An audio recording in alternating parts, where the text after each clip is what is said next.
Voici un problème de mots typique que vous allez utiliser SOHCAHTOA. Alors, Jean se trouve à 300 mètres d'un bâtiment. Son angle d'élévation est de 15 degrés vers le haut du bâtiment. Quelle est la hauteur du bâtiment? Alors, la première chose et l'assumption que vous allez faire, c'est que c'est plat. Et voici le bâtiment.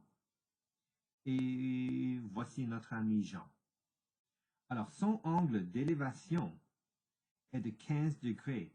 Alors, de lui, ici, ça va être un angle d'élévation. N'oubliez pas qu'on fait l'assumption que ça, c'est horizontal. Alors, ça, c'est 15 degrés. À quelle distance se trouve-t-il? Il se trouve à 300 mètres. Alors, d'ici jusqu'à là, c'est 300 mètres. L'autre assumption, c'est que c'est à 90 degrés, ce bâtiment. Alors, qu'est-ce qu'on doit trouver? Eh bien, quand vous avez un problème de mots, vous regardez toujours à la dernière phrase. Quelle est la hauteur du bâtiment? Alors, la hauteur du bâtiment, c'est ceci. Et ça va être H pour la hauteur. Alors, plusieurs choses. Est-ce qu'il faut définir? Si vous utilisez la lettre H, ce n'est pas nécessaire parce que H, ça représente la hauteur.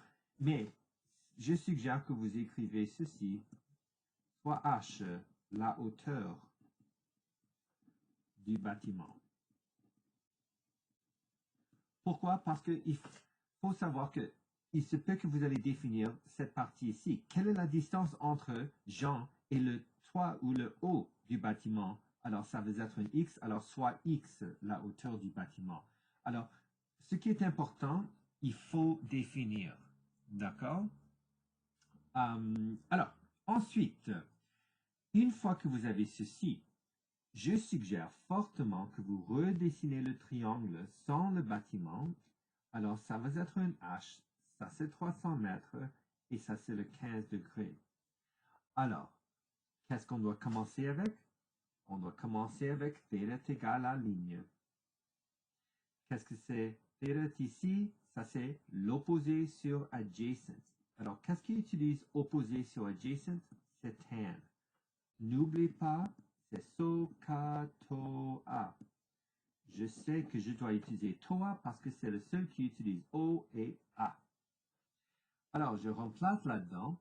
Alors, c'est tan 15 degrés est égal à O, ce qui est H, sur A, ce qui est 300. Alors, c'est 300 tan 15 est égal à H. Et maintenant, vous pouvez utiliser votre calculatrice. Vous écrivez 300 fois 15 tan et ça c'est égal à 80,38 mètres. Phrase de conclusion. Alors, la hauteur est de 80,38 mètres. Alors, n'oubliez pas, je demande pour mes classes, je demande toujours pour la réponse va être au centième près. N'oubliez pas, si je vous demande à l'unité,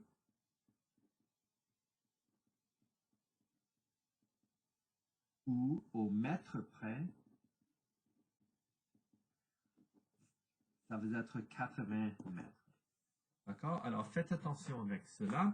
Lisez bien. Là, si ça ne dit pas, il faut mettre toujours, s'il vous plaît, au centième près. Merci beaucoup.